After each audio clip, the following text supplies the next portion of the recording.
Stina Henschen. I'm the director of our organization Union to Union. We have changed our name from LO, TCO Biståndsnämnd, which you may have heard of.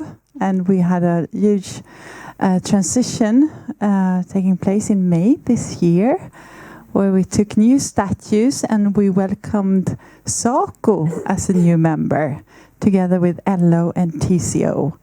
And we are very proud to now being the platform for the whole united Swedish trade union movement in Sweden in our International Development Corporation of the trade unions.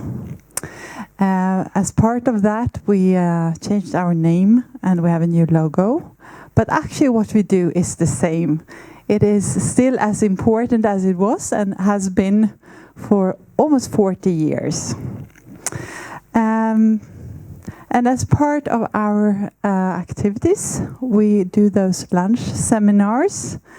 And I'm very happy to introduce this lunch seminar at SACO. Thank you to SACO for that, for allowing us to host this in your premises. This is a lunch seminar with a theme, a very urgent and important theme today, from informal to formal economy. We will talk about the ILO conference and the negotiations on the new development agenda called the Sustainable Development Goals, or post-2015, or Agenda 2030. So this child has many names, but we talk about the same thing.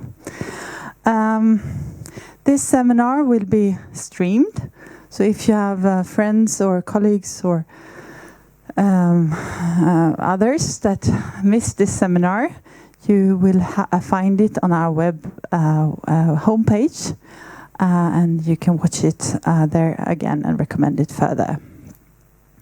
We will have English because we have a distinguished guest from the ITUC, Alison Tate, who is the Director of Social and Economic Policy Development Corporation and External Relations. Welcome, Alison. We have Oscar Ernerot from LO. Welcome. Who's been part in many of those important negotiations. And we have our colleague here, Nina Larrea, who was actually herself part in the negotiations this summer in New York. So I will, and who is also the head of program at Union to Union. So thank you all for coming. We will have a very exciting hour together, and I will hand over to Nina. And before we start, I would really like to thank Irini Mavroudis. Where are you? Maybe she's still outside. She's put enormous energy and effort into organizing this. So thank you. Thank you, Kristina. And again, welcome. I will be moderating this seminar today. And there are some rules for participating, and one of them we've heard now a couple of times: no eating or drinking in here. So put your sandwiches back in the plastic, and we can continue eating afterwards. We also have a little time plan, which is starting from now until 1 o'clock. In that time, you'll have a brief introduction. We'll watch an interesting little film. And then Alison will take over for a while, and Oscar will take over for a while. And during that time, please think about interesting questions to ask them afterwards when we have a round of questions to them.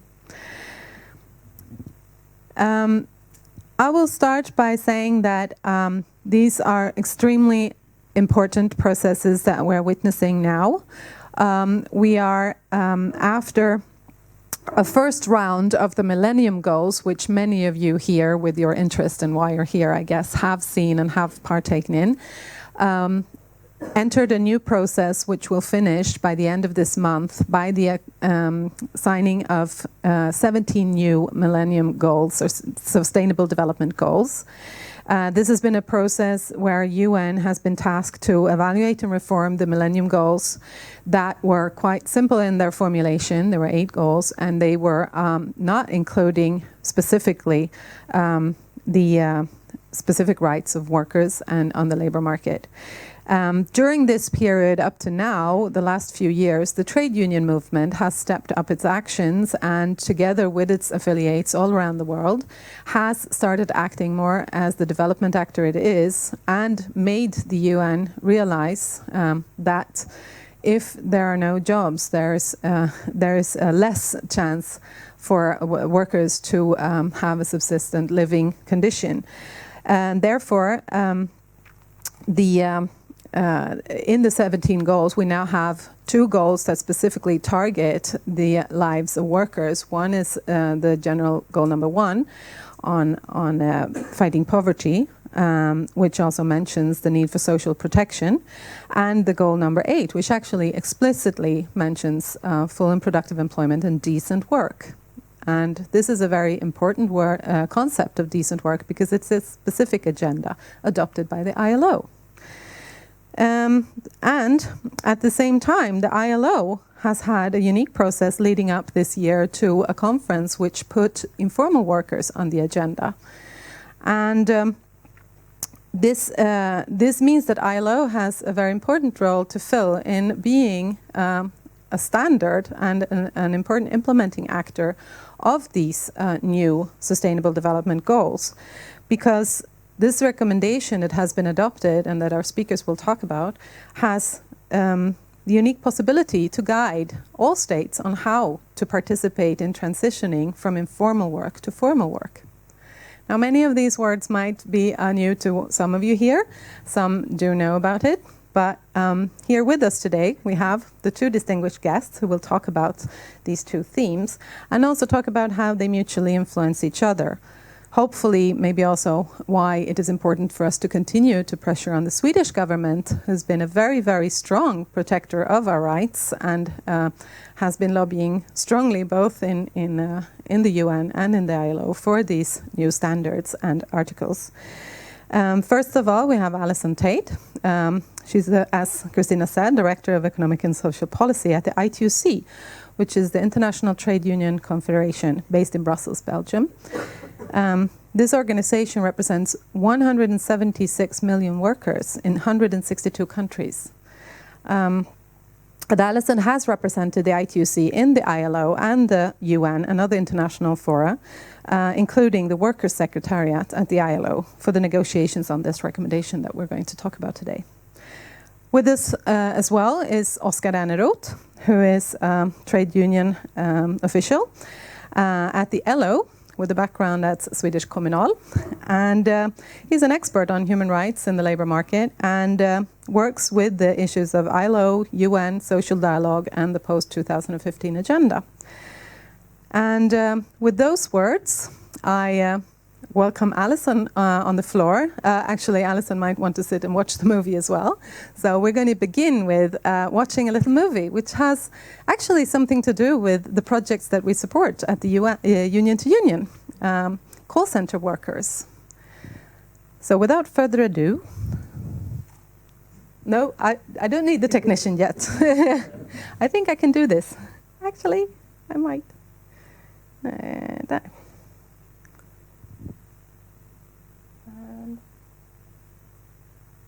Can we lessen the light a bit? Dim the light a bit? Why doesn't it show here? I do need a technician.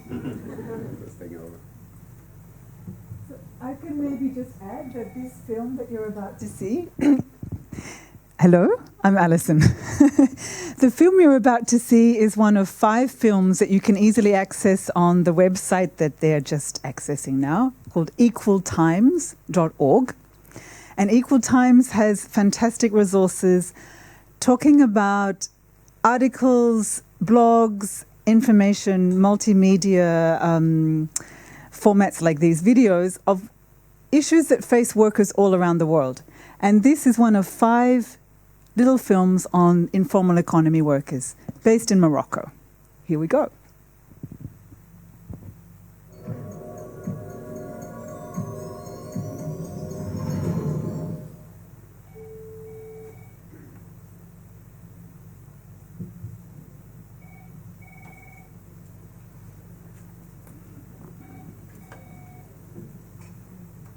Oui, bonjour. Bonjour, je suis Hamza du service fidélisation téléphonique. Que puis-je pour vous, monsieur? Je suis Hamza, je suis marié, j'ai 28 ans, 29. J'ai un enfant d'1 an et demi. Je travaille dans les centres d'appel, ça fait à peu près 8 ans. J'ai fait les plus grandes structures à Casablanca certainement, sur tous les centres d'appel, que ce soit informels et non informels. L'avantage aujourd'hui de travailler dans le centre d'appel formel, c'est que c'est des avantages sociaux en premier temps, donc tout ce qui concerne sécurité sociale et certainement aussi au niveau salaire, donc ça c'est du quotidien. Et après, c'est surtout la reconnaissance. Et quand tu fais un bon travail sur les centres d'appel formels, déjà il y a une reconnaissance. Mais sur les centres d'appel informels, il n'y aura jamais de reconnaissance. Le DSS Maroc est installé au Maroc depuis 2004. Donc c'est une entreprise qui est adossée à une structure française. 3 entités au Maroc, 3 sites, et qui comprend au global Maroc à peu près 2500 collaborateurs. C'est à peu près une quinzaine d'années que les centres d'appel ont réellement émergé au Maroc. Et ça a donné lieu à un petit peu tout et n'importe quoi. C'est-à-dire que vous avez des grosses structures dans la droite lignée du code marocain, du code du travail marocain. Et puis vous avez autour les petits champignons qui ont gravité, tout le monde s'improvisant un petit peu centre d'appel avec des structures installées dans des petits locaux de 3, 4, 5 positions. De nos jours, nous savons tous qu'il n'est pas normal qu'un collaborateur travaille tout un mois sans toucher de salaire à la fin du mois. Moi, j'en ai vu, j'ai eu des collègues qui ont vécu ça, ils font des ventes, enfin, s'ils ne font pas de ventes, ils ne sont pas payés. Ce qui est tout le contraire dans une structure organisée telle que celle-là, parce que lorsque vous intégrez, vous avez un salaire de base, et après vous êtes primé selon votre performance. Nous aussi, nous sommes conscients que ces entités-là, en fait, ces entreprises, eh ben, ils font de la concurrence déloyale aux entreprises qui sont socialement responsables. Mais encore, une chose qui est pire, et là il impacte directement les salariés, c'est qu'ils participent à la braderie des prix, à la baisse des prix des clients donneurs d'ordre. Nous comptons main dans la main avec les autorités gouvernementales, avec le patronat responsable également et socialement responsable, faire donc un poids pour que ce travail indécent cesse d'exister au Maroc et que ce métier-là soit revalorisé. Je suis quand même dans cette entreprise depuis 7 ans maintenant, donc je pense que ça veut tout dire. Ici j'ai trouvé la stabilité, l'évolution, parce qu'aujourd'hui je suis plus au casque, j'ai commencé au casque et puis j'ai finalement évolué. Donc c'est cette capacité d'évolution qui m'a poussé à rester. Et ce sont les avantages qui vont avec. Aujourd'hui si je suis malade, je suis remboursé, parce que je sais que l'entreprise a une assurance. Grâce au contrat que j'ai aujourd'hui, c'est que je finis le travail un petit peu plus tôt, on atteint l'objectif toujours. Et c'est là où j'ai la possibilité de partir voir mon enfant, ça me permet un petit peu de me défouler. Donc à partir de là, oui, je suis vraiment content du contrat que j'ai aujourd'hui avec le DES, parce que c'est un contrat qui me permet de compenser deux choses, donc de faire mon travail aujourd'hui, c'est la société comme étant que je suis payé conseiller, et de faire mon travail aussi comme étant que je suis pas.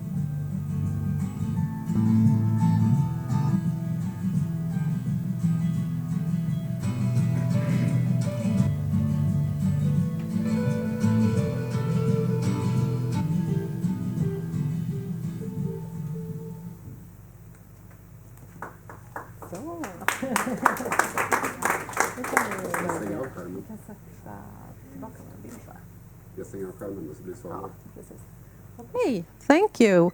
Now, for those of you who thought informal work was just people selling candy at streetlights, Alison will explain that it's not at all like that. Alison, I hand over for you for your explanation. Tack. Thank you so much. That's the extent of my Swedish, I'm afraid. So let me just introduce you to the global workforce. 2.9 billion workers form the global workforce. Only 60% of those actually have jobs in the formal economy. So, and more of those are in precarious work, actually. We know that in all countries of the world, not only developing countries, not only countries in Northern Africa.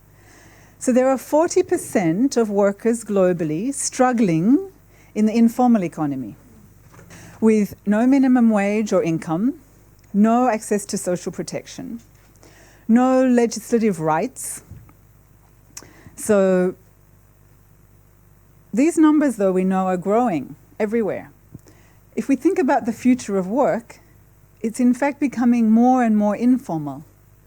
So what I'm going to describe to you today, and the process that Oscar and I and others were involved in at the ILO, was trying to address the greater informalization of the workforce.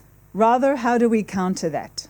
And how do we look at what the development model globally that we have that relates to the Sustainable Development Goals can help deliver in ensuring that transition from informality to formalization?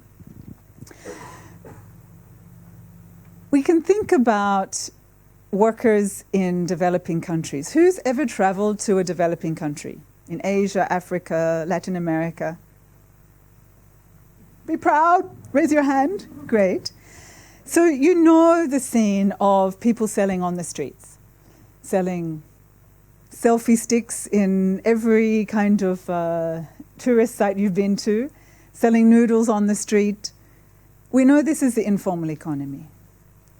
We know also that workers who work very long hours putting beads and sequins on the beautiful clothes or home decoration items that we buy in downtown Stockholm may also come from a home-based worker in Cambodia or Vietnam doing long hours of work in her home. We also know, well, do you know actually, who's ever cycled or driven on an icy road in Sweden? You know that salt that gets more and more distributed on the streets to break up the ice? Do you know where it comes from? Ever thought about it? 60% of the salt that comes for that work in Europe comes from informal economy workers in India, in one province actually, in one state, in Gujarat in India. Some of the poorest workers I've ever met. These are informal economy workers. Their rights are not recognized, their work is not recognized. But here in Sweden, it exists as well. So think for a moment, where are the informal economy workers in your country? And please raise your hand and call out. Childcare? Cleaning? Yes. Planting in the north. Yeah. Vegetable picking, forestry. Where else? Come on, it's really in every industry actually. More in daycare. Daycare? Here in Stockholm.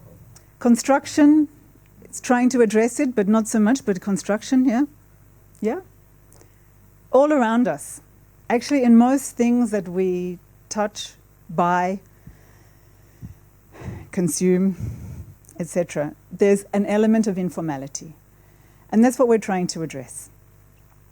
So 830 million people are working and earning less than $2 a day. That's crazy, isn't it? In the world that we live in, the prosperous world we live in. The relevance of this recommendation that I'm going to describe to you a little bit is actually totally about addressing poverty. And it's about providing policy guidance and driving a process of transition to formalization. And it's based on a development model that actually integrates policy and regulatory frameworks. The recommendation that the ILO endorsed in a tripartite process in June, which was a formal process over 2 years, but building on many years of advocacy, is actually quite a unique instrument. It's the first time ever the global international labor structures through the ILO has developed an instrument specifically for the informal economy. And it provides guidance. It is not a legally binding convention. Governments do not have to ratify it. Trade unions are not going out and campaigning like other conventions, like the Domestic Workers Convention, for example, to ratify it and have it reflected in national parliaments, but rather this is a tool for us to use that's available to us now, starting today. It's a guidance tool for governments. And not only for governments, but also for workers in the informal economy to support them to claim their rights. It's a tool for ministries and government departments. It's a tool for communities and local municipalities and unions and employer organizations and NGOs and international organizations, international financial institutions. The aim is to achieve the inclusion of workers and their families in the informal economy, to change and make visible, firstly, the lives and work of literally hundreds of millions of workers who until now have been denied inclusion in labour laws, in recognition of their works and their work and their rights, and access for them to minimum incomes, social security, and above all, dignity.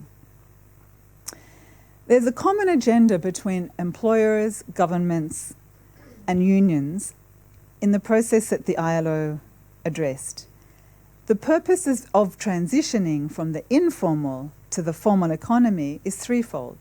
One, clearly, to increase workers' welfare and reduce what we call decent work deficits. Two, to reduce unfair competition between enterprises, which is what this film was pointing to. And to protect and expand public revenues, that is taxation, the base, the resource base for countries to develop national social protection schemes. What's important about this instrument is that it's actually to be applied universally by extending and enforcing workers' rights and social protection to all in the informal economy. This is actually quite transformational. This is where there's been a big mental and practical block about who is deemed a worker. So it's now formally and legally recognized that an informal economy worker is a worker. A worker in a call center doesn't go into work today saying, I'm an informal economy worker, or now I work in this company, I'm a formal economy worker. No, we are workers. And the spirit of international trade unionism is respect and decent work for all workers. So what we find is that this instrument is going to be useful in countries like Sweden, for sure. And Oscar's going to speak about that more. But it's particularly useful when its guidance is taken up in developing countries, where the informal economy forms a very large part of the overall economy. In large parts of Africa, the informal economy is the economy. In Latin America, in countries in Asia like India, 98% of economic activity is carried out in the informal economy. That's where people live and work. So the recommendation is founded firstly on a base of rights, on ensuring decent work for all.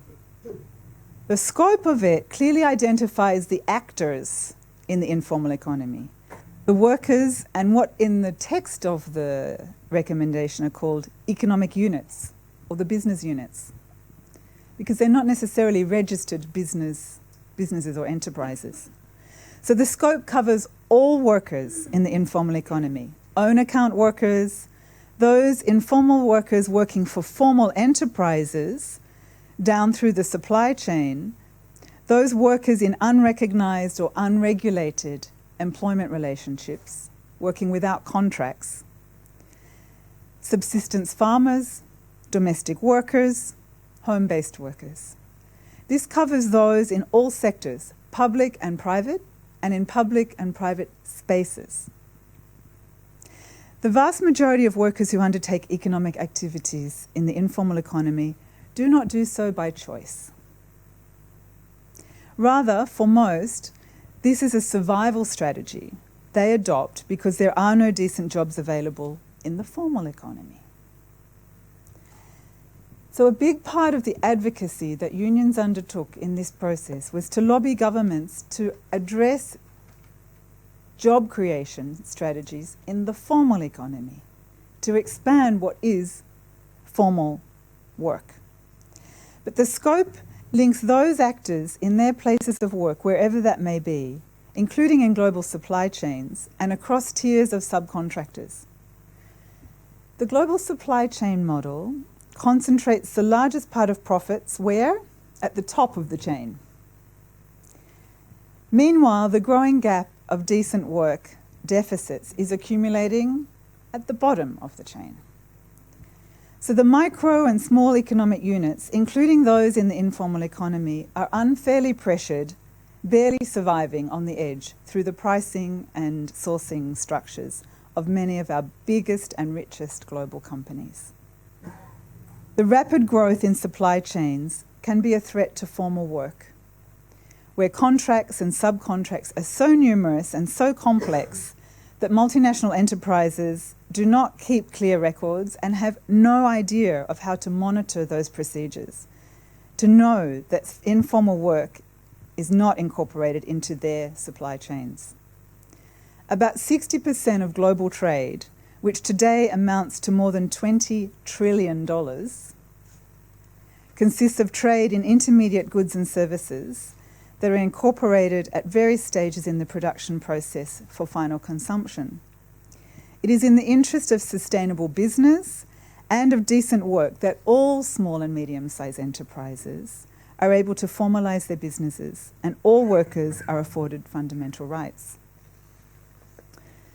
A fairer redistribution of added value along the supply chain is the best way to open the fiscal space for those in the informal economy, to recognise the employment relationship and to extend labour and social protection coverage.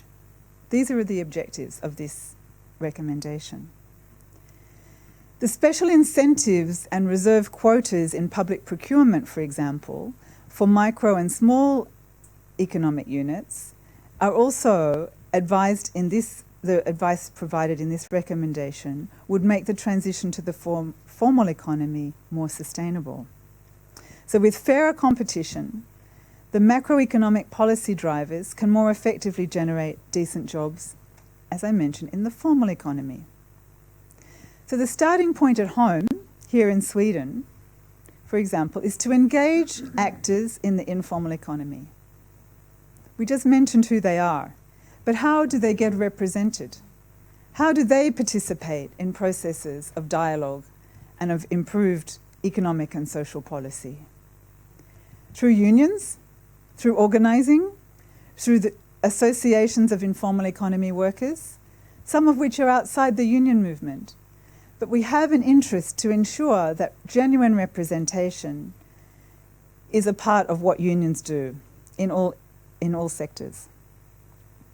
So these are the people who need to be engaged in order to describe the whole picture and its deficiencies and gaps in law and policy and practice. And it has to be totally relevant to their local conditions. Then, to define and address the overall legal framework, which Oscar is going to talk a bit more about, I think, and its gaps, to develop the relevant economic and social policy mix.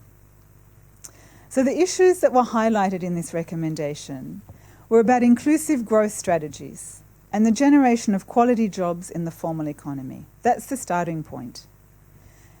Addressing access to education and training, lifelong learning and skills development. Looking at local development strategies, both rural and urban. Really being serious about income security for workers, so including appropriately designed minimum wages and providing access to justice. For workers, it means inclusion, legally and in practice. So rights to representation and recognition in the law. Access to minimum income or wages. Addressing hours of work. Very often, informal economy workers work unreasonable hours of work. Some of us in the formal economy too, we know, right? But really, it's about really addressing those basic conditions. Providing access to social protection.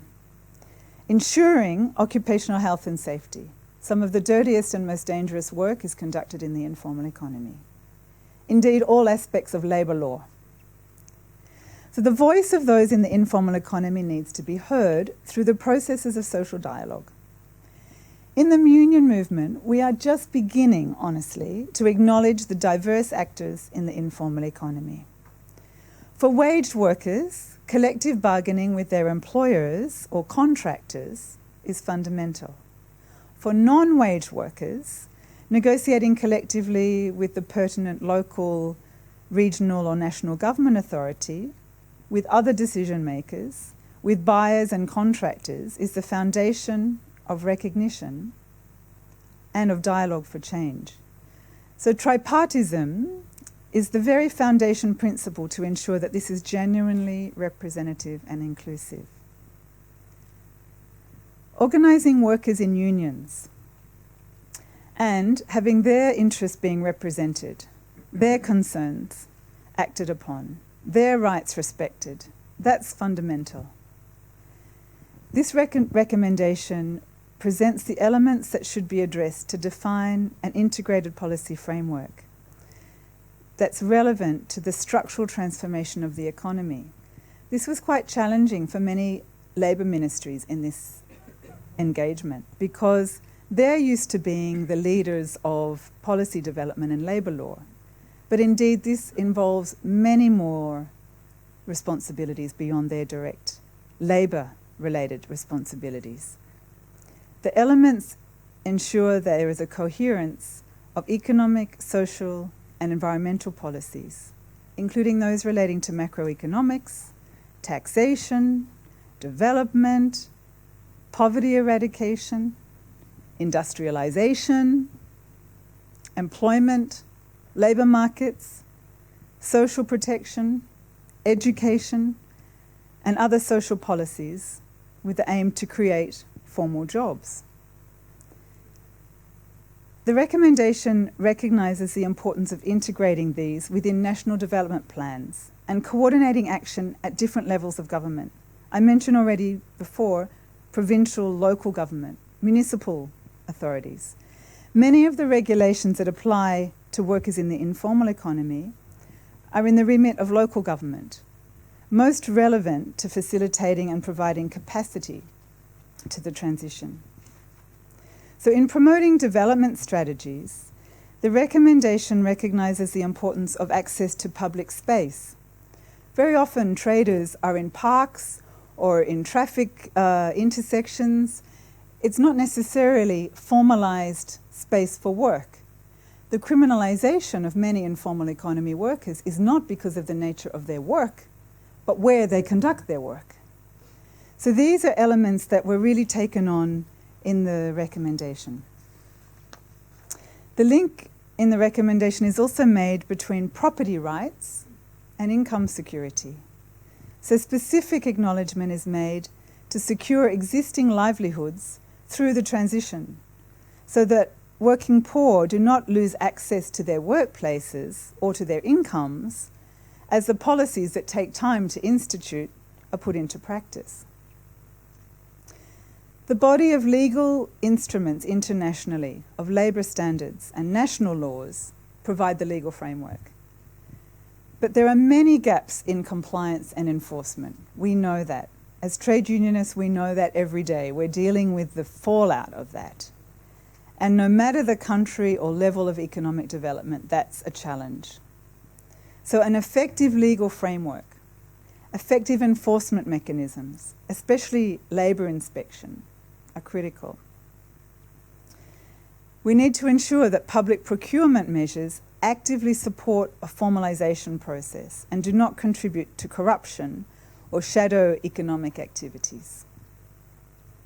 The recommendation outlines a balance of incentives and enforcement measures to drive the transition, and to ensure that these incentives are not used or misused in order for employers simply to comply with the law. That's their responsibility already. It's their responsibility to pay the agreed wages, to pay overtime or back pay, to pay social security entitlements, to pay their tax, respect reasonable hours of work. That's already a legal requirement. This is not to supplement that. That's a requirement. This is to have the policy guidance to ensure that all workers have access to those fundamental labour rights. We call them fundamental principles and rights at work. And regardless of the form of work in which people are engaged, freedom of association, collective bargaining, and the other relevant standards on occupational safety and health, these require immediate action, not for some time in the future. The things that take longer to change, like extending social security or social protection or social insurance, there are core issues also addressed in the recommendation, and they will impact the lives of millions of workers and their families.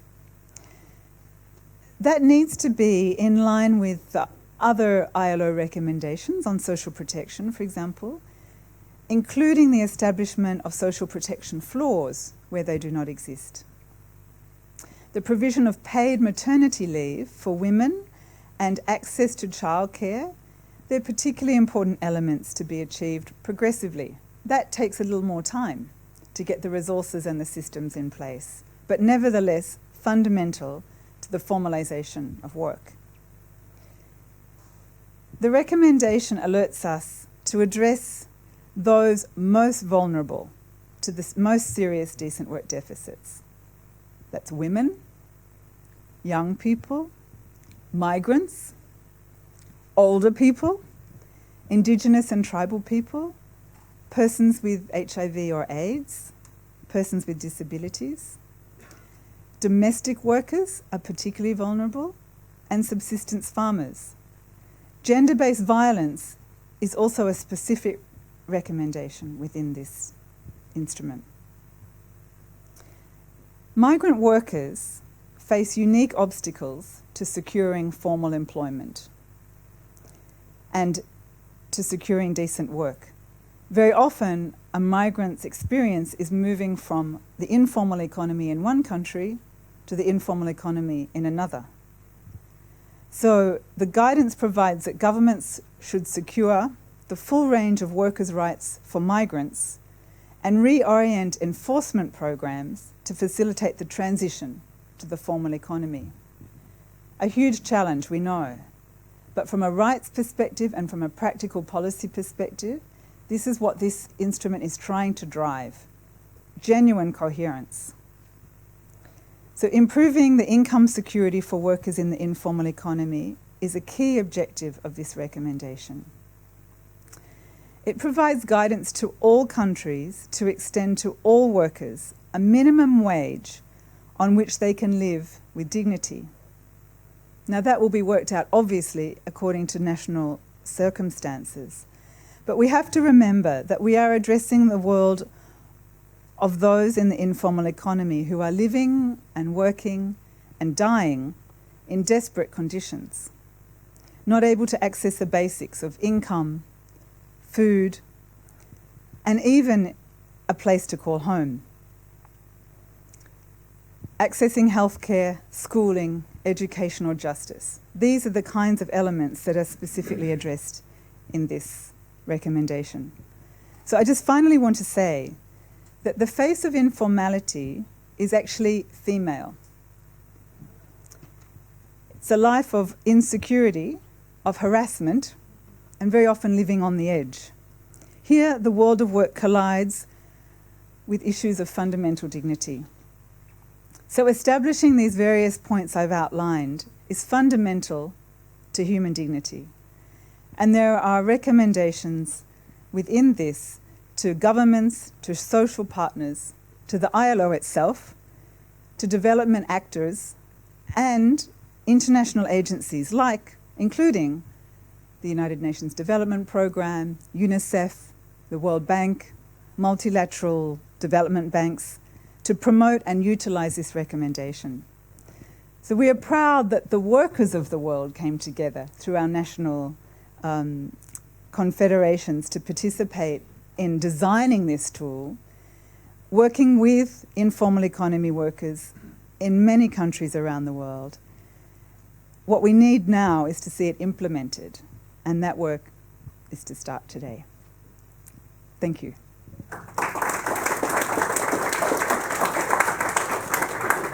Thank you so much, Alison. As we can hear, this recommendation is very clear and has some very, very concrete issues and recommendations that can be used very easily.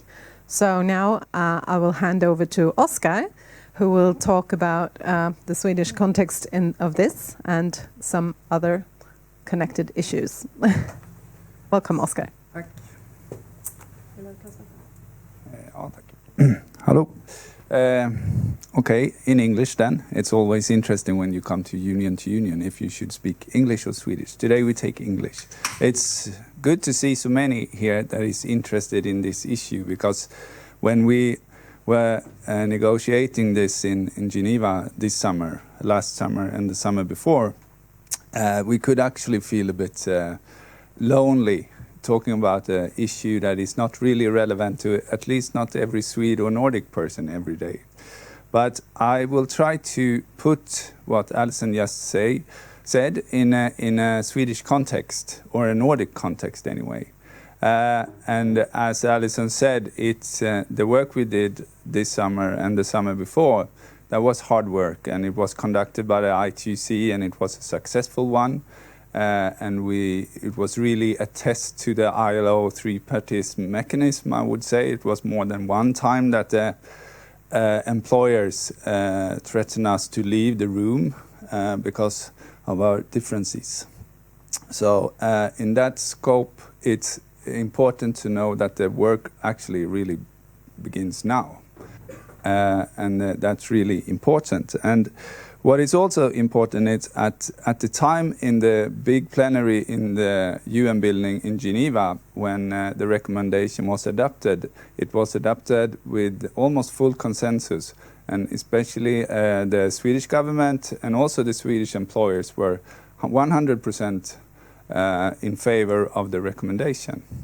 And that's of course really important when we come to the stage where we should implement the recommendation.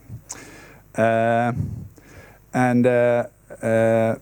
given, as Nina said and Alison said, that the recommendation is one part of a bigger picture, that is development goals, but also what the Swedish government is planning to do on the international basis.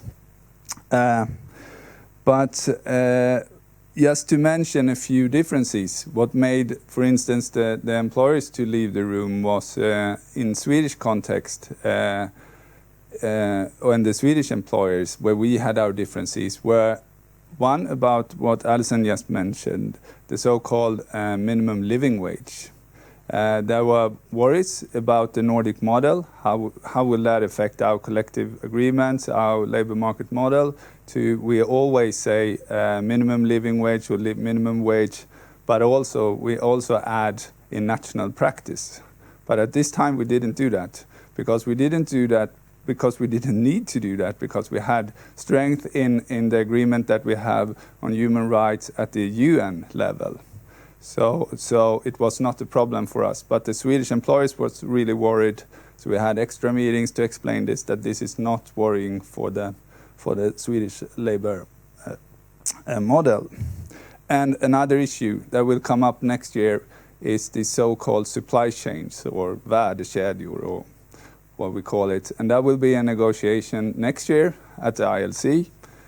And to formalize the economy without knowing under what circumstances a service or a product is developed, it will make it impossible to formalize that kind of work.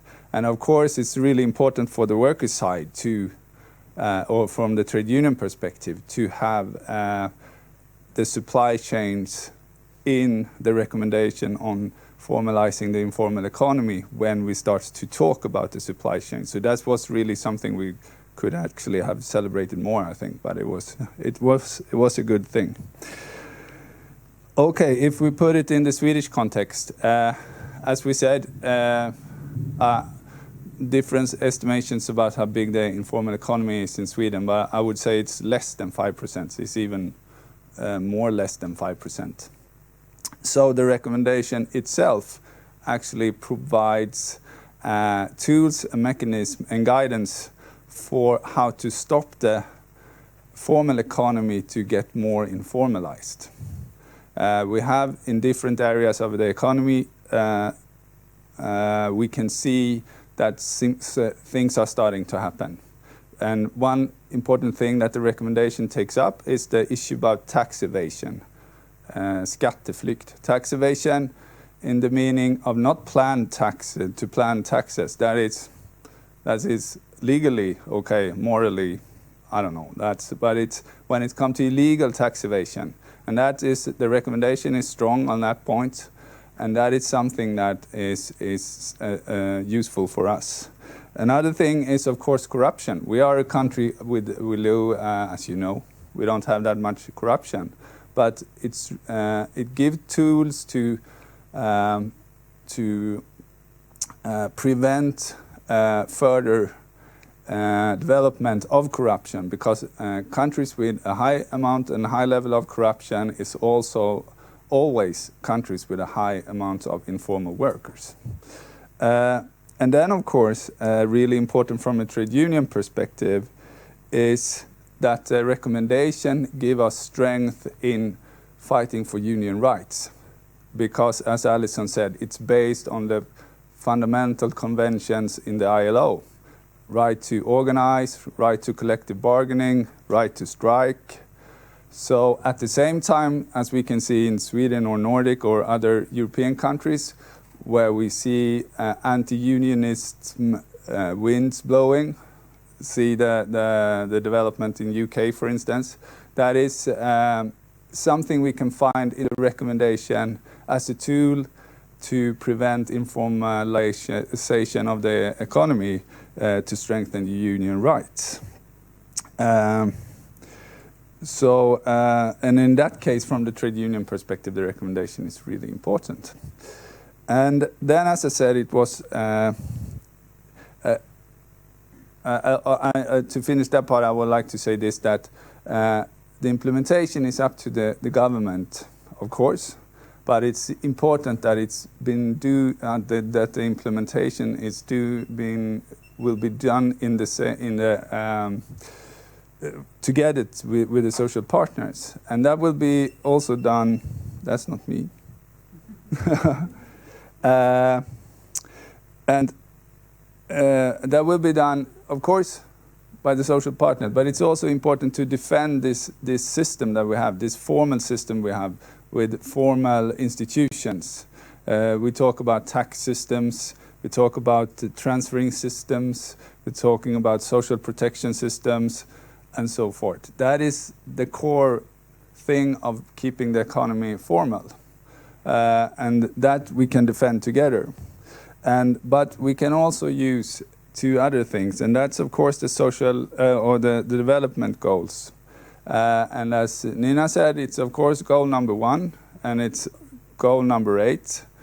The recommendation together with the implementation from the government of these goals, but I will also stress goal number 5, because the recommendation talks about gender-based violence and gender equality, and in the goal number 5, we are talking about gender equality and strengthen women's capacity. So it's really linked together with that. It's really important. And but the problem with this kind of work is that it just will be a paper tiger, because it works well in Sweden and so forth. But fortunately, at least at the LO perspective, is that we now have a prime minister he's been talking about the new global deal. Now he talks about the global deal, but it's the same thing. It's not new anymore. That is that the global deal can actually be the tool that we can use to implement the recommendation and also implement, or at least support implementation of the Sustainable Development Goals. And therefore, Sweden will have, as an advanced economy, because we can take a flight from here to Sofia, for instance, where we had one of our pre-meetings before the negotiation. They have an informal economy about 60 to 70%, and that's Central Europe. So it's not far away. And the globalization of the economy puts that pressure also to our economy. And therefore it's important that countries like Sweden or the Nordic countries are taking the first step to implement the recommendation, even though it's not the most important countries. But it's, as we discussed with all other ILO instruments, for instance, as we had a meeting a couple of weeks ago about the domestic workers, it's not that we have so many domestic workers in Sweden, but when a country like Sweden adopts and ratify a convention that it shows the rest of the ILO members that we are going in the forefront. We are taking this serious, and it makes it easier for other countries to also recommend and apply and ratify these recommendations. So therefore it's up to the Swedish government to do this. But of course together with the employers, together with the workers in a true ILO spirit. Yeah, I think I stopped that because that's what you can say. Yeah. Thank you, Oscar. I'm sure you can say a lot more, but let's try to get the audience to guide us on this. I think we've had a really good framework on how these important procedures this year. Of course, mentioning tax havens, we shouldn't forget about the process of the Addis Ababa agreement on financing for development, which has several important agendas on how to invest more in development. So I think I'm going to, maybe with the help of my colleagues, Irene and maybe Tony, try to help to pass around the microphone. Would you prefer to collect a couple of questions, like 3 questions per round? Okay, here we go. Hello.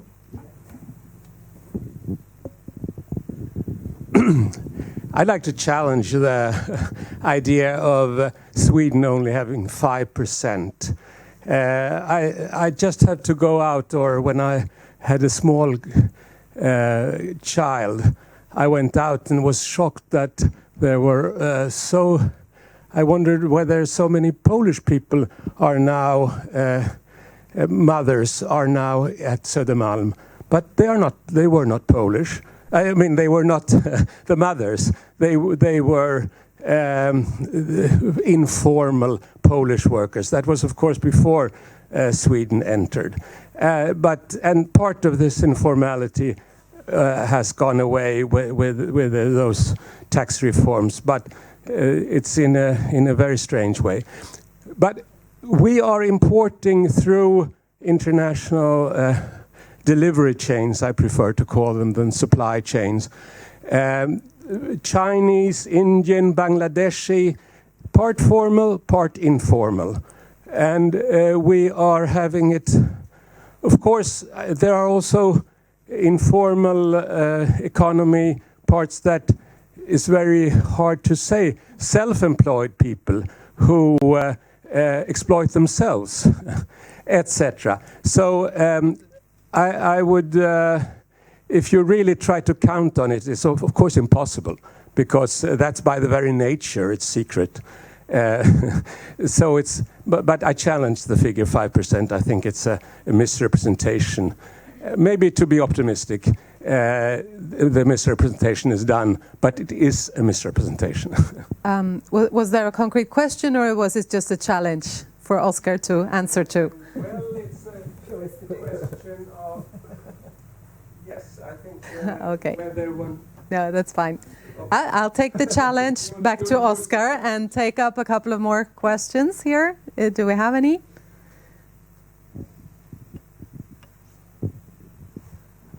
Hi, my name is Hannah. I work with PMU, it's a development organization. And we work with local partners in Africa, North Africa, Middle East, Asia, with village development, with EGA, with microfinances and associations.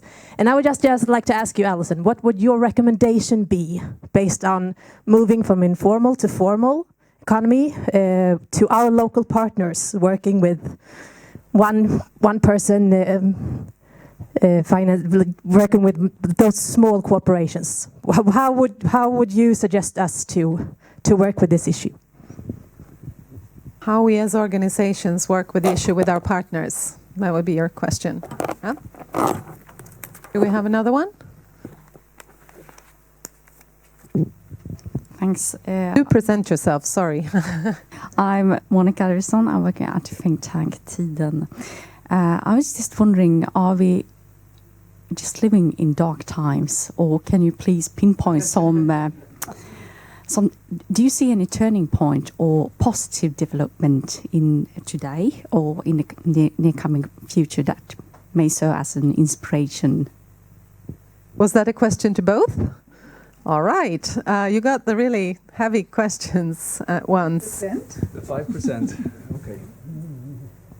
Yeah, the 5%. Of course, you're right in one way. That's the easy answer.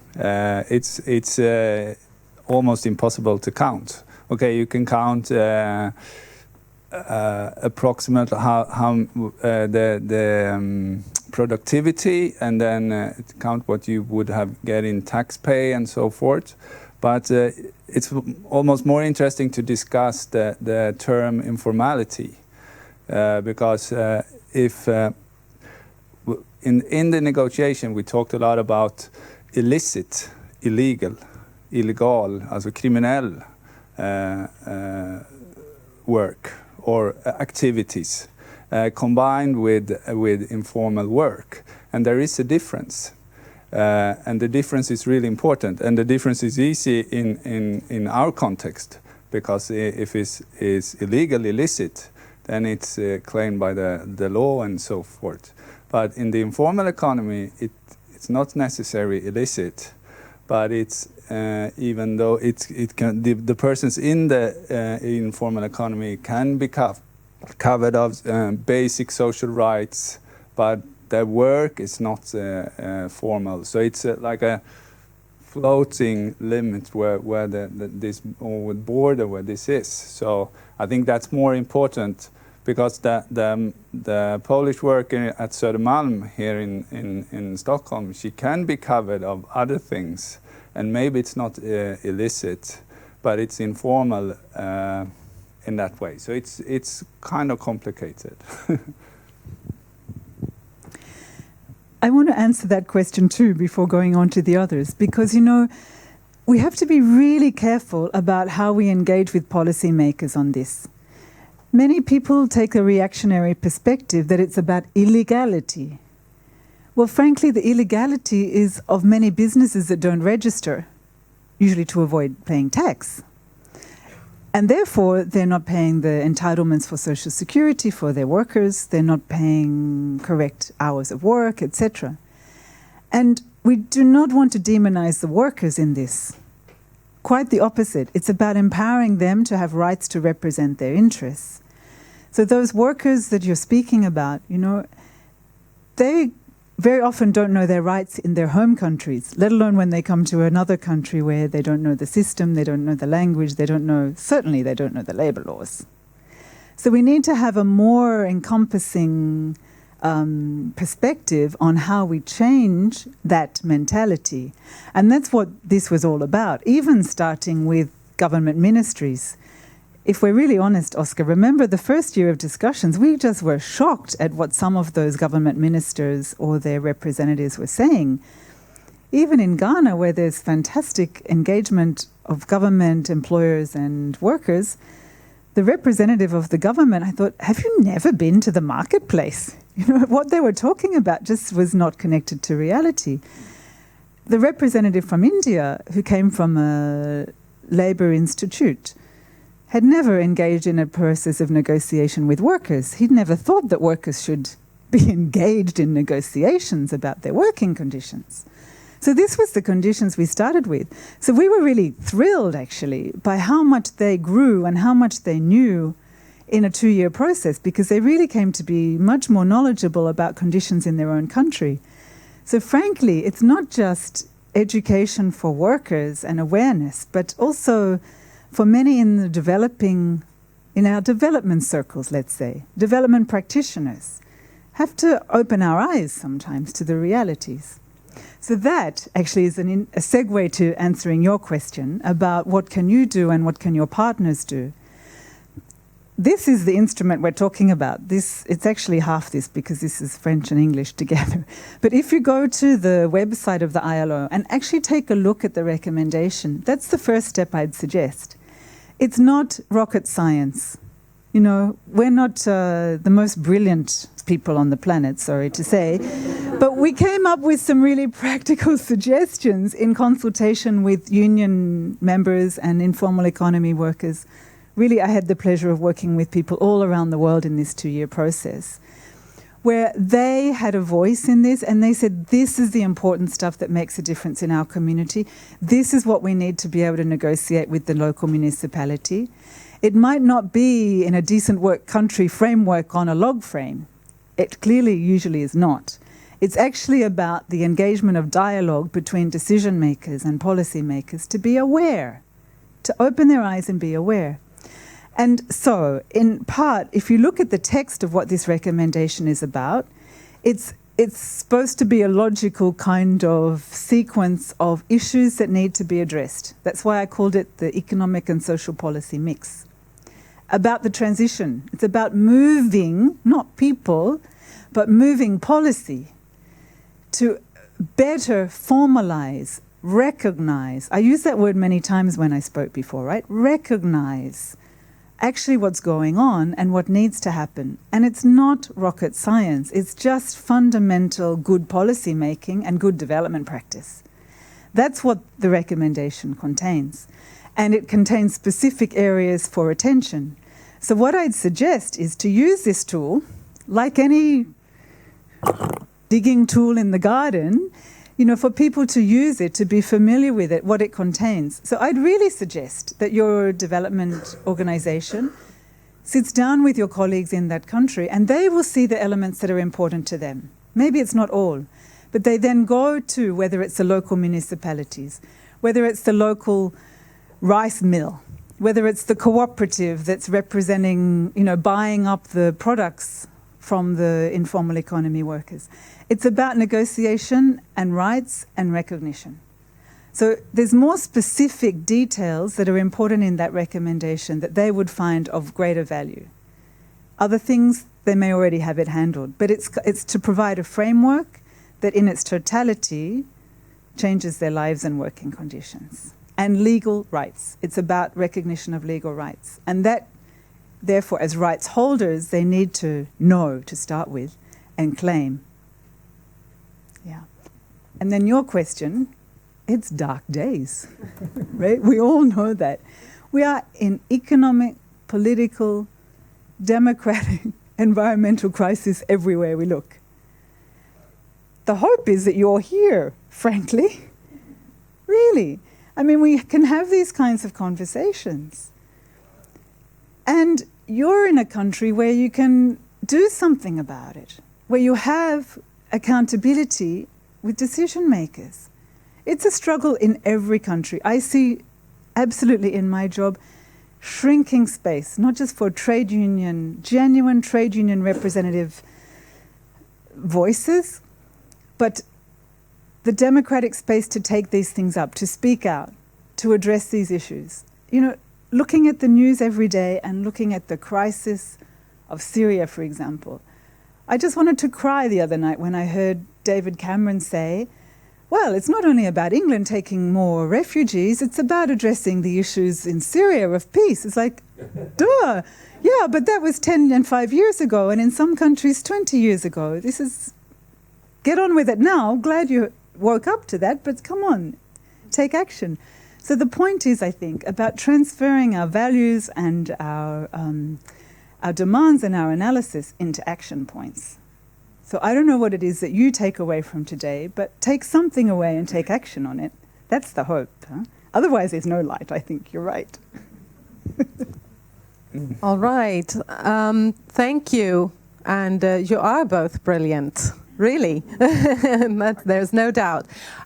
We are actually running short now. I don't know, do we have one more question? Is there anybody who's really like, yeah, we do have one more question. Svante Holm, TCO Region Stockholm.